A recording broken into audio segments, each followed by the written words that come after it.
होता है, उसका दर्द किसी भी तरीके से सही नहीं होता है, तो पेशेंट कहता है कि मुझे हॉस्पिटल ले चलो।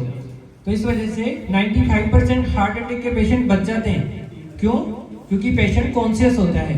परंतु यदि कार्डियक अरेस्ट हो, यही हार्ट अटैक बड़ी वेसल्स में हो जो ज़्यादातर हार्ट को सप्लाई कर रही हो, तो हार्ट वहीं का वहीं रुक जाएगा।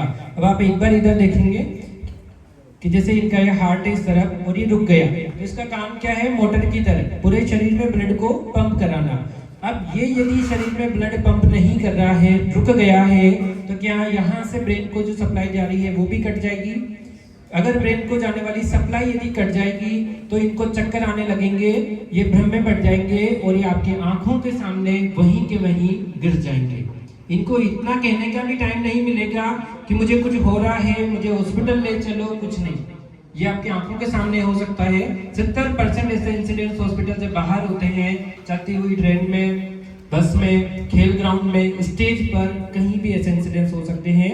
जैसे आपको पता है मोटर बिजली से चलती है, तो अपना हार्ट भी बिजली से चलता है, उसको पेसमेकर बोलते हैं, वहां से करंट आता है। तो ये करंट रुक सकता है, करंट रुकेगा, हार्ट रुकेगा।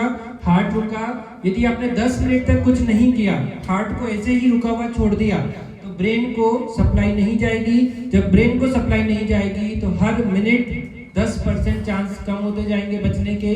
10 मिनट बाद ये ब्रेन डेड हो जाएंगे। फिर चाहे एम्बुलेंस आए, चाहे आईसीयू में ले जाओ, उनको बचा नहीं पाएंगे।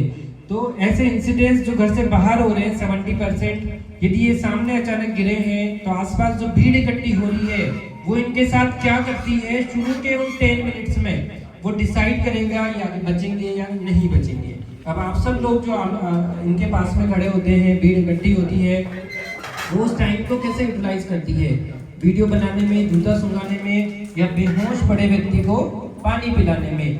तो यदि आप बेहोश पड़े व्यक्ति को पानी पिलाओगे तो पानी इनके फेफड़ों में चला जाएगा और इनकी जान और ज़्यादा दिक्कत में आ सकती है। तो अब आप ये भी सोच सकते हो कि रोड पे गिरे हैं, जान पहचान के नहीं है, इनको बचाया, खत्म हो गए तो हमारे ऊपर पुलिस केस हो जाएगा, या हॉस्पिटल ले गए तो हमसे ही बयान लिया जाएगा। सो भारत सरकार का एक गुड समैरिटन लॉ है जो ये कहता है कि यदि आप नेक भावना से किसी भी ऐसे आपातकाल वाले इंसान की जान बचाते हो तो आप पर कोई पुलिस केस नहीं होता है, कोई बयान आपसे नहीं लिया जाता है। सो जान बचाइए, कानून आपके साथ है। ये चीज आप बता सकते हो। हॉस्पिटल में जाना, नहीं जाना, बयान देना, नहीं देना, ये आपका पॉइंट है। और हमारे जिले में हमारे कलेक्टर साहब द्वारा, एसपी साहब द्वारा हर मंथली ऐसे राहत वीरों को, गुड समैरिटन जो होते हैं, उनको पुरस्कृत किया जाता है। तो हमको भी इसमें आगे आना चाहिए। अब हम यहाँ पे देखते हैं कैसे आप चीज को स्टार्ट करेंगे। हार्ट आपने समझ लिया, ये पर्सन यहाँ पे गिर चुके हैं। अब ये यहाँ पे गिरे हैं, यदि आंखों के सामने कोई खतरा होगा तब तो ये बेहोश हुए हैं। हो सकता है करंट लगा हो सकता है डूबे हो सकता है एक्सीडेंट हुआ हो सकता है किसी जहरीले जानवर ने काटा हो। तो यदि आप इनको यहीं बचाने गए तो इससे आपको भी खतरा हो सकता है। यदि करंट लगा हो, आपने इनको टच कर दिया तो आपको भी झटका लग सकता है। रोड के बीच में है, एक्सीडेंट हुआ है तो आप पे भी दिक्कत हो सकती है। इसलिए पहली चीज है कि यदि ये जगह सुरक्षित है तो यहीं बचा सकते हो। जगह सुरक्षित नहीं है तो सुरक्षित जगह शिफ्ट करना पड़ेगा। यहाँ आग नहीं होना चाहिए, पानी नहीं होना चाहिए, बिजली का करंट नहीं होना चाहिए। करंट लगाए तो पहला स्टेप क्या करेंगे? स्विच ऑफ, फिर लकड़ी से इनको डीअटैच। उनके बाद अब हो सकता है कि इनके गिरने की वजह हार्ट हो, रुके हुए हार्ट को हमको बाहर से चलाना हो, तो उसके लिए हम इनको एक ऐसी जगह शिफ्ट करेंगे जो हार्ड, इवन और स्मूथ हो। जैसे मोटा गद्दा होता है उस पर सीपीआर नहीं देंगे, क्योंकि आप ऐसे कंप्रेशन दोगे तो वो तो प्रेशर वहीं चला जाएगा। इसलिए ऐसी हार्ड, इवन, स्मूथ सरफेस चाहिए। यदि ऐसी नहीं है तो आप कोई इस तरीके का बोर्ड भी रख सकते हो, इसको सीपीआर बोर्ड बोलते हैं।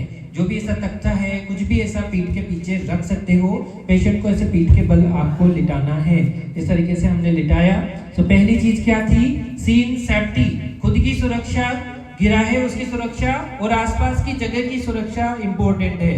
वो आपने सिक्योर कर ली कि कोई खतरा नहीं है, खतरे वाली जगह से अलग है। फिर आपने इसी सरफेस पे इनको शिफ्ट कर दिया है। अब आप देखेंगे ये गहरी नींद में तो नहीं है, नशे में तो नहीं है, धूप में काम कर रहे थे, पानी का कमी हुई इनके और गिर गए, ये भी हो सकता है। काफ की सिरप ली हो, उसके नशे में हो, ऐसे भी गिर सकते हैं। तो ऐसी स्थिति में तुरंत सीपीआर नहीं शुरू करना, पहले इनको जगाना पड़ेगा। जगाने के लिए क्या करेंगे बताओ? इनके जो कंधे हैं उन पर 3 बार ऐसे जोर से टैप करना पड़ेगा और पूछना पड़ेगा आंखें खोलो, नाम बताओ, हाथ उठाओ, मतलब आई, वर्बल, मोटर, तीनों रेस्पॉन्स चेक करने पड़ेंगे। अब ये मान लो आपके घर वाले हो, आपके दोस्त हो, तो आप इनको ऐसे नहीं जगाओगे उठो उठो उठो उठो, ऐसे नहीं, आपको जोर से ऐसे टैप करना पड़ेगा तब ये जग पाएंगे। और यदि इन्होंने शुगर की गोली खाई, खाना नहीं खाया, बेहोश हो गए, नी हाथ उठा पा रहे, नी आंखें खोल पा रहे, तो ऐसे हाथ पकड़ेंगे। यदि आप मुझे सुन पा रहे हो तो मेरा हाथ टाइट पकड़ो, तो ये थोड़ा बहुत एफर्ट करेंगे तो पता चलेगा कि ये रेस्पॉन्सिव है। अब आपने देखा कि ये अनकॉन्शियस है, अनरेस्पॉन्सिव है, दोनों चीजें समझ में आ गई। बेहोश तो है बट कोई रेस्पॉन्स भी नहीं कर रहे हैं। तो अब टाइम शुरू हो जाता है। अब आप 10 सेकंड से ज्यादा बिल्कुल टाइम खराब नहीं करेंगे किसी भी चीज में। अब आप तुरंत यहाँ पे आवाज लगाएंगे, देखो देखो यहाँ पे कोई गिर गया है, कोई बेहोश हो गया है, या मदद के लिए सब आ जाओ। आसपास से काफी सारे लोग आ जाएंगे। अब आप कहोगे कि जो रेड शर्ट में है आप 108 पे फोन लगाओ, आप एईडी की मशीन लेके आ जाओ, आप मेरे साथ आओ, मुझे इसकी ट्रेनिंग है, आप सीखो, क्योंकि 2 मिनट से ज्यादा आप सीपीआर नहीं कर पाओगे, आप थक जाओगे।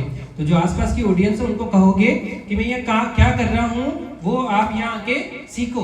अब आपको बताना पड़ेगा कि जो रेड शर्ट में है आप 108 पे फोन लगाओ। आपने कह दिया कोई 108 पे फोन लगाओ, सब एक दूसरे की शक्ल देखेंगे, कोई कुछ नहीं करेगा। तो आपको यहाँ पे रोल असाइन करना पड़ेगा। अब एम्बुलेंस को आने में 10 से 18 मिनट लगते हैं, इसलिए हम अभी कॉल कर रहे हैं। यदि आप यहाँ 5 मिनट के सीपीआर के बाद कॉल करोगे तो एम्बुलेंस और लेट आएगी, इसलिए आपको जैसे ही बेहोश है अब कॉल करना पड़ेगा।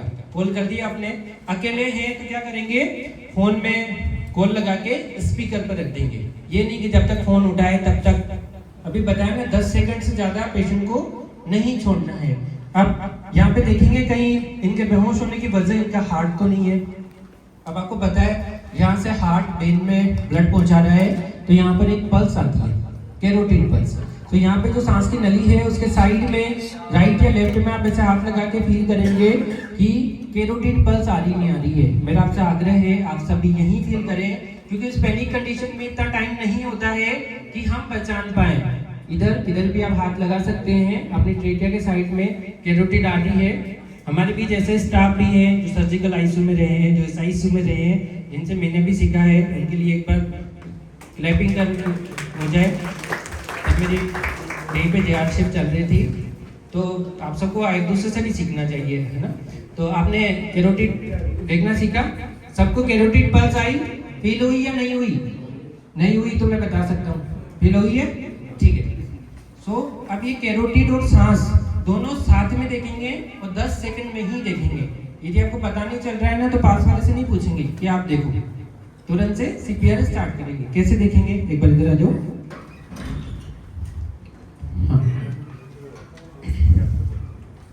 देखो ये जो पोजीशन है इसको ध्यान से देखें। इनके कान कहाँ हैं? इनके नाक के पास में। इनकी नजरें कहाँ हैं? सीने पर। दूसरा हाथ कहाँ है? सीने पर। अब ये कान से सुन रहे हैं कि नाक से हवा आ रही है या नहीं आ रही है।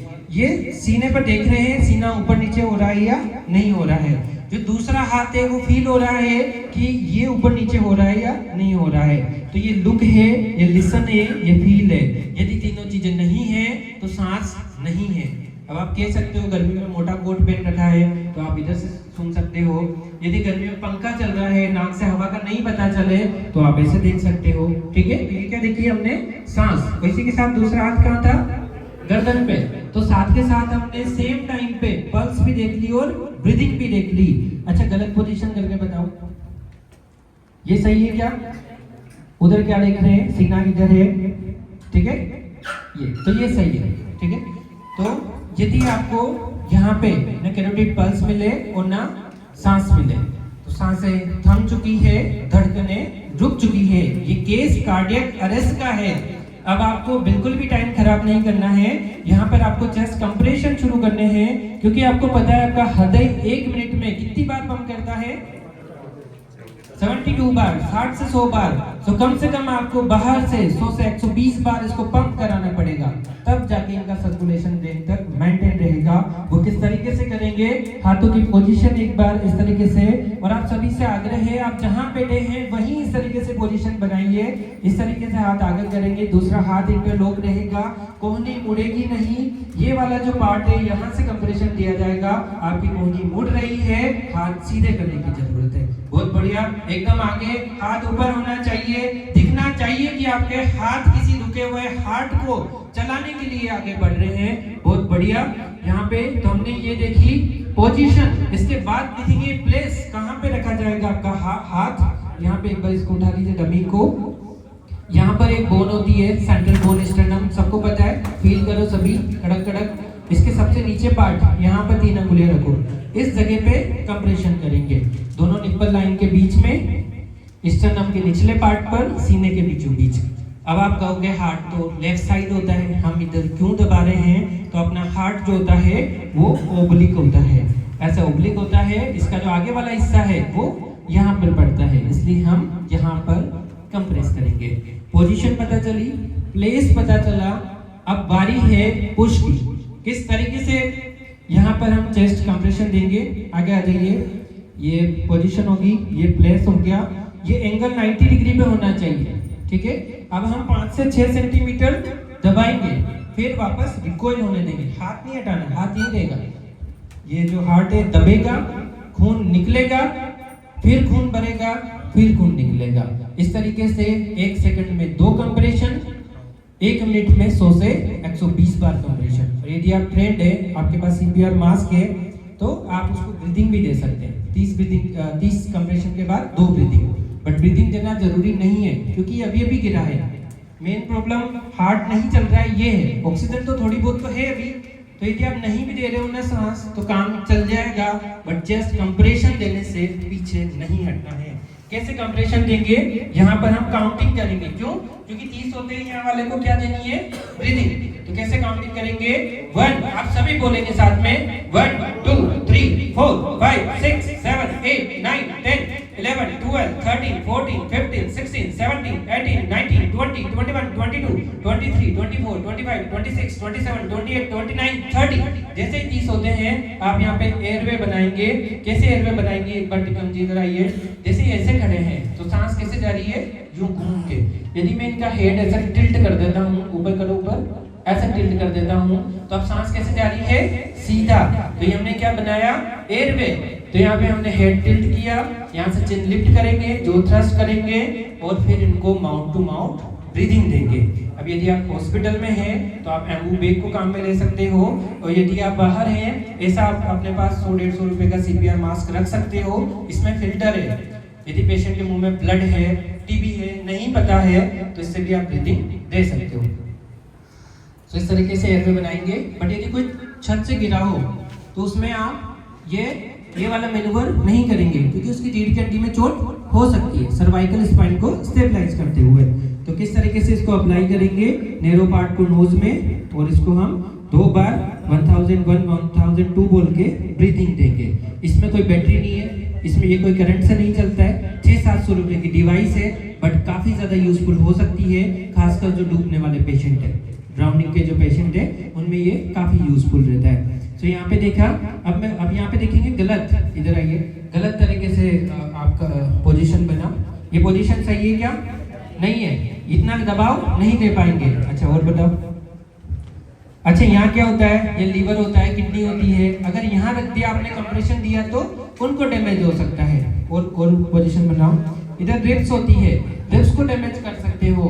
बट यदि कोई पेशेंट से बेहोश है, रिब्स टूट भी गई और पेशेंट बच गया, तो रिब्स रिपेयर हो सकती है, परंतु आपने रिब तोड़ने के खतरे को बचने के लिए कुछ नहीं किया 10 मिनट, तो फिर आप बची हुई रिब का कुछ नहीं कर सकते। ये चीज क्लियर है। इसके अलावा आपको बॉडी के वेट से यहाँ पे कंप्रेशन देना है, बॉडी का वेट जाता है, हाथ का नहीं, हाथ से नहीं दबाना है, शरीर का वजन डालना है। अब यहाँ 30 कंप्रेशन 2 ब्रीदिंग, 30 कंप्रेशन 2 ब्रीदिंग, ऐसे कितने साइकिल करोगे, 5, इसमें हो जाएंगे 2 मिनट। ये कितने भी ताकतवर हो, ये थक जाएंगे। जाएंगे, फिर जो पास वाले हैं वो इनकी जगह आ जाएंगे। अब यदि इस दौरान आपके पास कार्डियक एम्बुलेंस आ जाती है, डिफिब्रिलेटर आ जाता है, एईडी की मशीन आ जाती है, बड़े बड़े रेलवे स्टेशन, एयरपोर्ट, इन सब पर एईडी की मशीन होती है। आपको पता है ना, हार्ट करंट से चल रहा था तो करंट रुका होगा, हार्ट फड़फड़ कर रहा होगा, तो यदि आप करंट दे दो तो वो रिदम सही हो सकती है। यदि शुरू के 3 मिनट में एईडी मिल जाए, 70% पेशेंट बच सकते हैं। वीटी, वीएफ, अरिथमिया, इन सभी की वजह से ही ऐसा होता है। तो कैसे एईडी की मशीन लगाते हैं?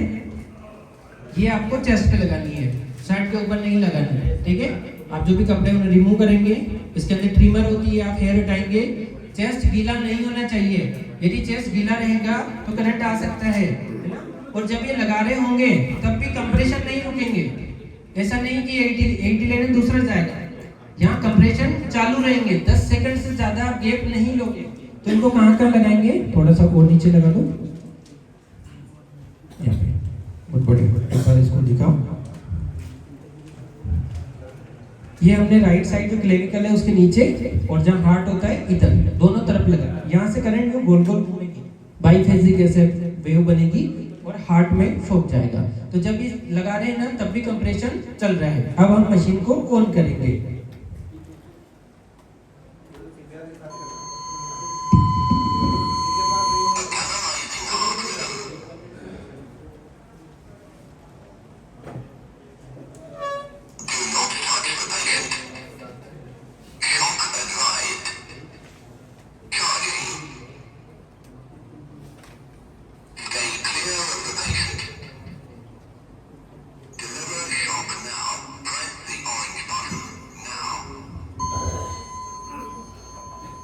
इसका नाम क्या है? एईडी। पूरा नाम क्या होता है? Automated external defibrillator. ऑटोमेटिक चलती है।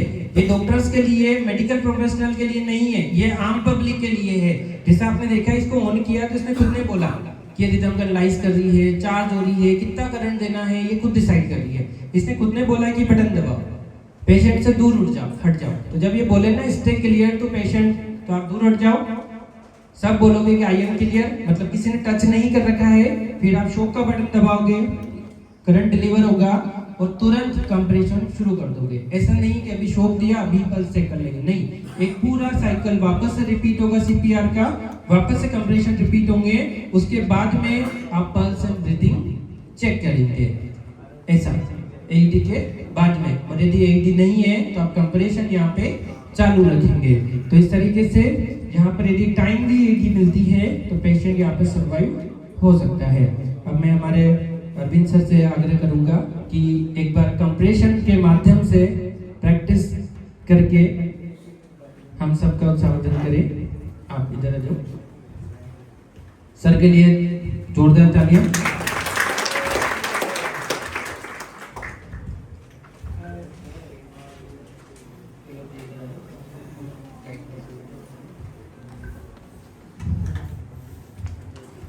इस तरीके से घुटनों के बल बैठना है। ये सर ने पोजीशन बनाई है, और सर बीचों बीच, और थोड़ा सा और आगे आना है 90 डिग्री पर।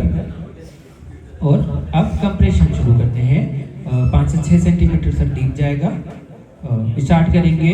1 2 3 4 5 6 7 8 9 10 11 12 13 14 15 16 17 18 19 20 21 22 23 24 25 26 27 28 29 30।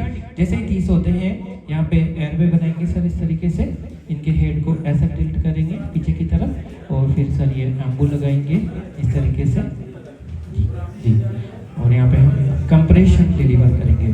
2 सांस देने के बाद में वापस से कंप्रेशन शुरू कर देंगे। तो यहाँ पे आपने देखा कि जो हाथ आपके आगे बढ़े थे, वो किसी का हार्ट चलाने के लिए आगे बढ़े थे। आपने अपने हाथों से किसी का हार्ट चलाया है। इससे बड़ी बात और कुछ नहीं हो सकती है कि आप किसी एक इंसान को नहीं बचा रहे हो, आप जनरेशन को बचा रहे हो। आप किसी टीचर को बचाते हो तो हजारों स्टूडेंट्स की लाइफ बच जाती है। डॉक्टर्स को बचाते हो तो इतने पेशेंट्स सेव हो जाते हैं। तो ये नहीं समझना है कि ये मेरे क्या लगते हैं, मुझे तो ड्यूटी पे जाना है, मुझे तो घर पे जाना है, मुझे तो ये काम नहीं चाहिए। ये कुछ ही सालों बाद आपके बीच में एक एक्सपर्ट गायनेकोलॉजिस्ट बन के आएगी और हमारे जिले को, आप में से जिन्होंने खाना नहीं खाया है वो 2 3 4 5 6 7 8 9 10 11 12 13 14 15 16 17 18 19 20 21 22 23 24 25 26 27 30 जैसे ही 30 कंप्रेशन होते हैं एयरवे बना के 2 बार सांस दी जाती है। इस तरीके से एयरवे बनाएंगे। आप सीपीआर मास्क से भी दे सकते हैं, आप एयरबैग बैग से भी दे सकते हैं। यदि एईडी मशीन आ जाए तो आप उसको भी काम में ले सकते हैं।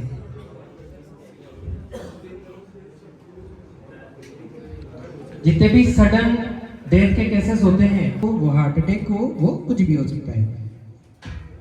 अब आपने देखा कि इस पर्सन के पास में ये स्नेक रखा हुआ था, ये खतरा था।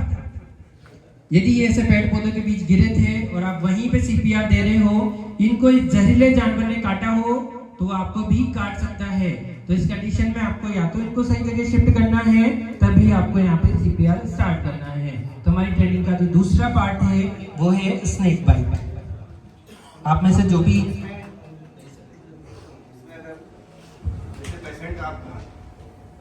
कहीं आपके घर पे ही है तो बता दिया कि जो नीचे का जो फ्लोर है वो क्या होना चाहिए, हार्ड एंड फ्लैट। तो घर पे अपन जैसे फ्लोर है उस पे दे सकते हैं, बिल्कुल है। अगर जैसे आप लोग बाहर हैं, कहीं खेत में हैं, खेत में ज़्यादातर होता है बार क्या कुछ काट लिया या कुछ काट लिया, क्या करेंगे अपन बाहर, अपन रूरल एरिया से बिलोंग करते हैं। राइट पे यार जहाँ कठोर होगा ना थोड़ा पत्थर वो तो ठीक है, नहीं तो जो टाइट जगह है तो वो पार्ट ध्यान रखना है, क्योंकि अपन इतनी मेहनत भी करें और उसका आउटपुट ना आए तो फिर उसका फायदा नहीं है। और यही चीज़ जो आरटीए केस से अपने यहाँ काफ़ी मिलते हैं, आरटीए में भी आप ध्यान रखना है कि पेशेंट को जब भी आरटीए होता है, रोड ट्रैफिक एक्सीडेंट है, तो उसको इमोबिलाइज मोबिलाइज नहीं करना, इमोबिलाइज रखना है कम से कम। क्योंकि ऐसा नहीं होता क्या है कि उसकी स्पाइनल कॉर्ड फ्रैक्चर हो, कुछ और इशू हो, जितना आप उसको होता क्या है, लोग पाँच छः जने तो आप कोई हाथ उठा रहा है, कोई पैर उठा रहा है, कोई क्या उठा रहा है, तो कोशिश करें उसको इमोबिलाइज रखें।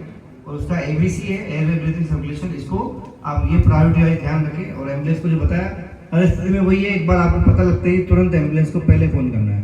बाकी जो भी अपना मेजर्स है, जैसे अगर ब्लीडिंग, अगर आरटी केस है तो ब्लीडिंग का भी फोकस रखना है कि पता लगा अपन उसका एयरवे को मैनेज करने के, लेकिन कहीं ब्लीडर है तो उसको छोड़ दिया अपन ने, तो पहले तो क्या सर्कुलेशन भी आपको स्टॉप करना पड़ेगा। अगर एक्सटर्नल इंजरी वगैरह है तो उसका भी फोकस रखना पड़ेगा, उसको टाइट बैंडेजिंग या किसी कोई चीज़ से बांध कर उसको ब्लड को रोकना पड़ेगा। आइदर पेशेंट शॉक में चला जाएगा। कितना लीटर ब्लड होता है अपने अंदर? 5 लीटर है। तो अगर ब्लड ज़्यादा लॉस होता है, मोर देन 2 लीटर, तो अपनी स्थिति उसकी और गंभीर हो सकती है। हाँ, तो शॉक में जाने की संभावना रहेगी उसकी, तो अपन को वो भी ध्यान रखना पड़ेगा। ठीक है। सर ने बहुत काम की जानकारी बताई है कि जब भी आर्टरी एक्सीडेंट होता है, मेन चीज़ होती है कि आर्टरी वेन कट जाती है और वहीं से खून निकलता निकलता शरीर में पेशेंट शॉक में चला जाता है। तो उस कंडीशन में हमको क्या करना चाहिए? आपको पता है कोई भी पाइप होता है ना अपने घर में, जैसे ये पाइप है, यहाँ से यदि आपको पानी रोकना है, क्या करना पड़ेगा? इसको ऐसे दबाना पड़ेगा। तो यदि यहाँ आर्टरी कटी है तो आप हल्की फुल्की बैंडेज बांध के नहीं रोक सकते, आपको ऐसे वर्टिकल कंप्रेशन 3-4 मिनट तक रखना पड़ेगा।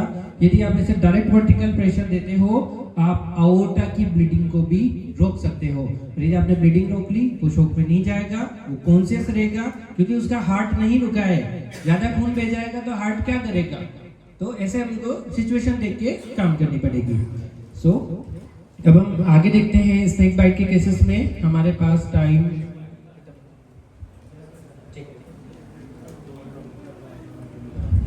यहाँ पे हम कुछ क्लिनिकल चीजें देख लेते हैं स्नेक बाइट के केसेस में। इधर आ जाओ।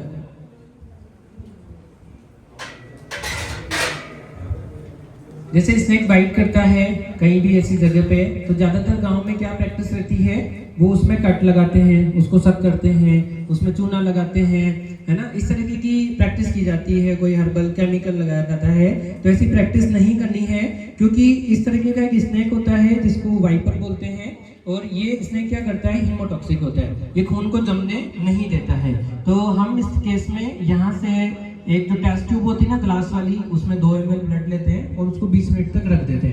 20 मिनट तक रखने के बाद यदि वो ऐसे ही लिक्विड रहे तो मतलब खून का थक्का नहीं जमा, मतलब खून का जहर था, मतलब वाइपर का टॉक्सिन था।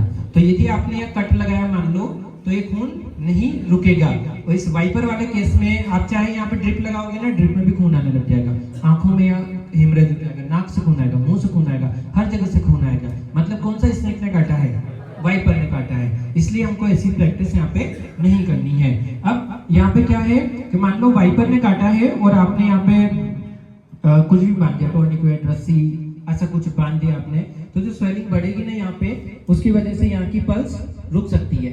यहाँ के जो खून इधर वाला भी नहीं जाएगा, इधर वाला भी नहीं आएगा, तो ये जो हाथ है ये काला पड़ जाएगा, गैंग्रीन हो जाएगा और काटना पड़ जाएगा। तो इस वाइपर वाले केस में हम यहाँ पे कुछ ऐसे बांधने की प्रैक्टिस भी नहीं करेंगे। अब हम दूसरी चीज यहाँ पे देखते हैं। अच्छा, एक और चीज, ये जो वाइपर खून का जहर है, ये पता चला हीमोग्लोबिन टूट रहा है, ऐसा टूटा हुआ हीमोग्लोबिन कहाँ जाएगा? किडनी में। तो इनका यूरिन रुक सकता है, ओलिगोयूरिया इनको हो सकता है, तो हम इनमें फोर्स अल्कलाइन डायूरेसिस करते हैं, मतलब फ्यूरोसेमाइड, मैनिटोल, ये सब लगाते हैं। दूसरा स्नेक यहाँ पे देखते हैं, ये वाला, ये क्या है? ये कौन सा है? ये कोबरा है ना? ये न्यूरोटॉक्सिक होता है। मतलब इस केस में पेशेंट को क्या होगा, यहीं से आप शुरू करोगे, आईब्रो ऐसा नहीं कर पाएगा, आंखें जो होती ना, ये जो टोसिस हो जाएगा, ये जो पलक है ना, ये नीचे आ जाएगी। अब आप इधर उधर देखते हो तो आपकी आईबॉल मूव होती है, इसमें मूव नहीं होगी, ऑप्थेल्मोप्लेजिया, लार टपकने लग जाएगी, बोलना लड़खड़ाने लग जाएगा, और आप यदि सांस रोक के काउंटिंग करते हो तो आप बताएं। तो यदि आपसे पेशेंट नहीं समझ रहा है तो आपको एएसवी देके स्टेबलाइज करके हायर सेंटर पर रेफर करना पड़ता है। अब हम इसके बाद एक और केस देखते हैं कि यदि इस तरीके का न्यूरोटॉक्सिन का यदि है काटने का, तो हम यहाँ पे कोई रस्सी, बेल्ट ऐसा कुछ नहीं बांधेंगे। अभी बताया क्यों नहीं बांधेंगे? तो हम यहाँ पर क्या करेंगे? हम करेंगे प्रेशर इमोबिलाइजेशन टेक्निक। अच्छा, पहली चीज तो क्या होती है, भारत में सांप से सब घबरा जाते हैं, तो पहला चीज होती है रीएश्योरेंस कि सांप के काटे का कोई इलाज है? हाँ है, एएसवी। रेबीज का कोई इलाज नहीं है, इसका है। तो पेशेंट को बताओगे इसका जो तोड़ है एंटी स्नेक विनम, वो सारे गवर्नमेंट हॉस्पिटल में है। यदि आप जल्दी से हॉस्पिटल पहुंचोगे तो आप बच जाओगे, घबराने की जरूरत नहीं है। क्योंकि वो घबराएगा तो हार्ट ज्यादा पंप करेगा, ज्यादा पंप करेगा तो जहर ज्यादा फैलेगा। तो रीएश्योरेंस जरूरी है, फिर है इमोबिलाइजेशन, क्योंकि हाथ ज्यादा मूव होगा, जहाँ काटा है तो जहर ज्यादा फैलेगा। तो कैसे हमको इमोबिलाइज करना है?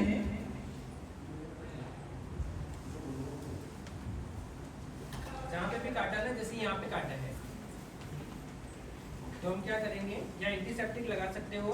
इस पे ज्यादा पानी से ऐसे, जैसे रेबीज के केस, उसमें डॉग बाइट के केस में अपन वॉश करते हैं ना, ऐसा नहीं करना। ऐसा करोगे तो ये जहर और ज्यादा इधर उधर जाएगा, ठीक है? हल्के सोप से या ऐसे वॉश करके इससे दूर आप इस तरीके से इनको इमोबिलाइज करना शुरू करोगे। इसमें आप कोई मोटा कपड़ा ले सकते हो, ब्रॉड बैंडेज ले सकते हो, इस तरीके से। तो जैसे जॉइंट पे जाएगा तो हमको यहाँ पे कोई भी जैसे स्केल है, लकड़ी है, जैसे फ्रैक्चर को इमोबिलाइजेशन करते हैं ना, उस तरीके से करना है। अब हम क्यों कर रहे हैं? क्योंकि स्किन के नीचे जो लिम्फेटिक्स होती है उससे इसका जहर जाता है, तो लिम्फेटिक्स को हम ब्लॉक कर रहे हैं। अब इसमें आर्टरी वेन को ब्लॉक नहीं कर रहे, तो हम इतना ज़्यादा प्रेशर नहीं लगा रहे हैं। 70 mmHg का प्रेशर इससे डेवलप होगा, तो यहाँ की जो पल्स है वो आती रहेगी। आपने इसे इमोबिलाइज करने के बाद में आपको ये पल्स देखनी है, पेरिफेरल आ रही है तो ये ठीक है। तो इनका हाथ काटना नहीं पड़ेगा, गैंग्रीन नहीं होगा, काटना नहीं पड़ेगा, और इस तरीके से आप इनको हॉस्पिटल ले जा सकते हो। अब देखो, मान लो कोई गलती से टोर्निकेट बांध के आ गया। अब यहाँ टोर्निकेट बांध रखा है, मतलब क्या है, यहाँ का जहर तो यहाँ नहीं जा रहा है, यहाँ का खून भी यहाँ नहीं आ रहा है। अब अचानक से आपने टोर्निकेट खोला तो ये जहर ऐसे खोलेंगे और यहाँ पे पल्स देखते जाएंगे, ऐसे रिलीज करेंगे, मतलब इस तरीके से। और जो ड्रिप है वो रेडी रहेगी, क्योंकि एकदम पेशेंट शोक में यहाँ पे जा सकता है। अब यहाँ पे जो एएसवी होता है, आपके पास की जो पीएचसी है, जो नर्सिंग ऑफिसर, उनको पता है पाउडर फॉर्म में होता है, 208 डिग्री सेल्सियस पे उसको रखते हैं, उससे भी रिएक्शन हो सकती है।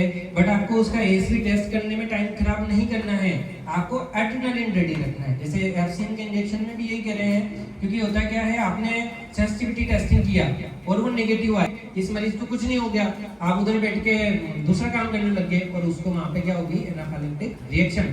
तो यदि कोई हम जो एएसटी करते हैं, सेंसिटिविटी टेस्टिंग करते हैं, यदि वो नेगेटिव आता है, इसका मतलब ये नहीं है कि एनाफाइलेक्सिस नहीं होगा। पॉजिटिव आता है तो हो सकता है होगा, नेगेटिव में ये श्योर नहीं होता है, इसलिए यहाँ पर रिकमेंडेड नहीं है क्योंकि स्टाफ ने मान लो किया नेगेटिव आया तो वो उसको उतना सीरियसली नहीं लेगा। और आपको यहाँ एसी तो लगाना ही पड़ेगा। एसी कैसे लगाते हैं, इसकी जो वायल्स आती है ना, टेल वायल को हम 250 ml एनएस में 1 आवर में स्लो चालू करते हैं। उसके बाद हम वापस से देखते हैं कौन सी सिंपरू वाली हुआ, फिर 1 घंटे बाद वापस ब्लड लेके देखते हैं जमा कि नहीं जमा। तो 10 वायल और लगा दी, 10 और लगा दी, 30 वायल लगा दी हमने, मुझे कोई फर्क नहीं पड़ा। मतलब स्नेक बाइट नहीं था, कोई दूसरा ही कारण था। तो जीबीएस हो सकता है, वो दूसरा कारण हो सकता है। अब यहाँ एक और चीज़ हम देखते हैं कि गांव वाले कई बार सांप को मार के पकड़ के लाते हैं, ऐसा करते हैं। तो यदि आपके पास लेके आए, ऐसे किसी सांप को लेके आए, उसको देख के ही हम एएसवी लगा देंगे? कोबरा लेके आए तो क्या एएसवी लगा देंगे? नहीं, कभी भी सांप की शक्ल देख के एएसवी नहीं लगाना है, सिम्टम देख के लगाना है। न्यूरोटॉक्सिसिटी के हैं, वैस्कुलर टॉक्सिसिटी के हैं, वो कोई भी स्नेक बाइट का सस्पेक्टेड पेशेंट 24 घंटे से पहले हॉस्पिटल से नहीं जाएगा। वार्ड फुल है, वहीं रहेगा, बैठा रहेगा वो। यदि एएसवी लगा दिया है तो 48 घंटे तक आप उसकी छुट्टी नहीं करोगे, क्योंकि जो सांप लेके आए हैं ये जहरीला लग रहा है, और काटा बिना जहरीला नहीं हो सकता है। 70% बिना जहरीले होते हैं, और जो जहरीले होते हैं वो काटते हैं तो 50% केसेस में वो जहर नहीं दे पाते। उसको अपन ड्राई बाइट बोलते हैं, ड्राई बाइट बोलते हैं। तो इसलिए इनको देख के आप एएसवी नहीं लगाओगे, आप ऑब्जर्वेशन में रखोगे और सिम्टम्स देख के हम एएसवी लगाएंगे। मान लो वो बिना जहरीला काट के ले आए, मार के ले आए, काटा जहरीला न हो, क्योंकि भी जैसे डिस्कस किया था ना, एक जहरीला सांप भी बिना जहरीले सांप को खाता है। तो ये चीज आपको ध्यान रखनी पड़ेगी। इसके बाद हम देखते हैं, क्या ये स्नेक पहचान में आ रहा है? कॉमन किलर है, ठीक है। तो ये जो सांप है ना, इसको ये रात के टाइम निकलता है 10 से 4 बजे। क्यों? क्योंकि उस टाइम ठंडाई हो जाती है, इसको गर्म खून का कांटेक्ट चाहिए होता है। हमारी बॉडी का टेम्परेचर ज्यादा होता है, इसलिए चलते चलते ह्यूमन बॉडी के कांटेक्ट में आता है। आपने सुना होगा ना, गांव में कई बार सो रहे थे, उनके शरीर पे सांप लिपटा हुआ मिला, आपको यही सांप होता है, क्योंकि उसको शरीर की गर्मी चाहिए होती है। अब ये जब ये रात में आएगा और ये काटेगा तो दूसरे सांपों को भी खाने के लिए निकलता है।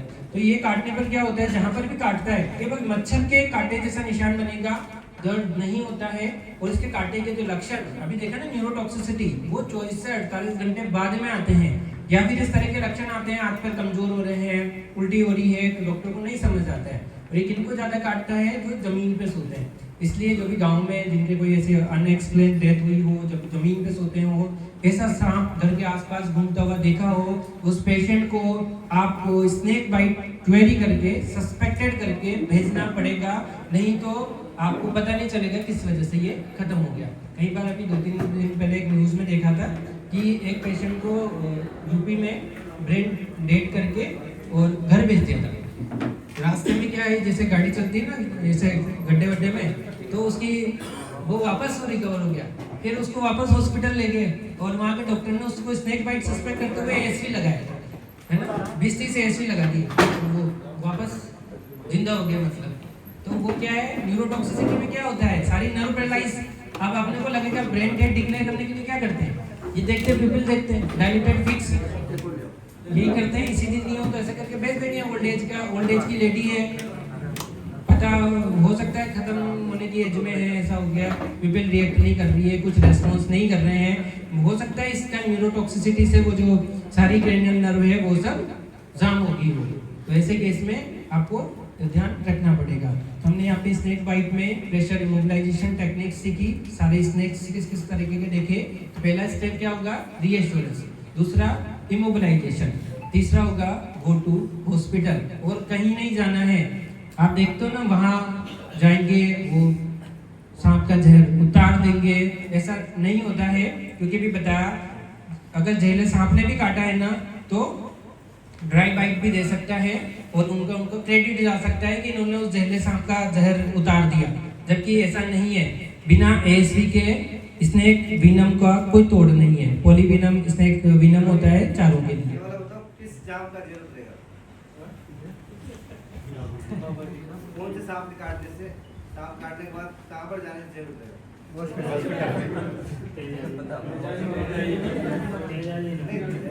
आता है आपको वहाँ किनका जरूर रहता है, ग्लोबल बना दिया है। 90% जो स्नेक्स है वो नॉन पॉइजनस होते हैं। तो वो अपन जनरली क्या सोच लेते हैं, मैक्सिमम वही काटते हैं। और अपने यहाँ जो पाए जाते हैं मैक्सिमम वही मिलेंगे आपको। कोबरा क्रेट वगैरह ये है, ये बहुत कम मात्रा में मिलते हैं। तो ज़्यादातर क्या होता है, वो काटने से जो बोल रहे हैं, पहली चीज़ रीएश्योरेंस, वो बहुत ज़रूरी चीज़ है। काटने के बाद जो पैनिक है ना, वो पैनिक की ऐसे भी केस देखे मैंने कि कुछ नहीं था और वो पैनिक होने की वजह से अटैक आ गया, डेथ हो गई, ऐसा भी हुआ है पैनिक रेट से। जैसे कोविड में हुआ ना, हमने देखा होगा पैनिक से ही। मैंने ऐसा भी केस देखा है कि पॉजिटिव जैसे ही मैसेज आया, text message you are COVID positive, और वो वहीं डेथ हो गई। मैं लाइव देखा है ऐसा। पैनिक बहुत सही चीज़ नहीं है। अपन अपना काम है एश्योरेंस का। कहीं जगह आपने चोट लगी और आपने टीटी का इंजेक्शन नहीं लगाया, आप उसको बोल दो कि भाई ये तो अगर टीटी हो गया तो तू गया, तो वो ना वो टेंशन में ही हो सकता है कि बीमार हो जाओ। तो अपनी काउंसलिंग भी पार्ट बहुत जरूरी चीज़ है सर।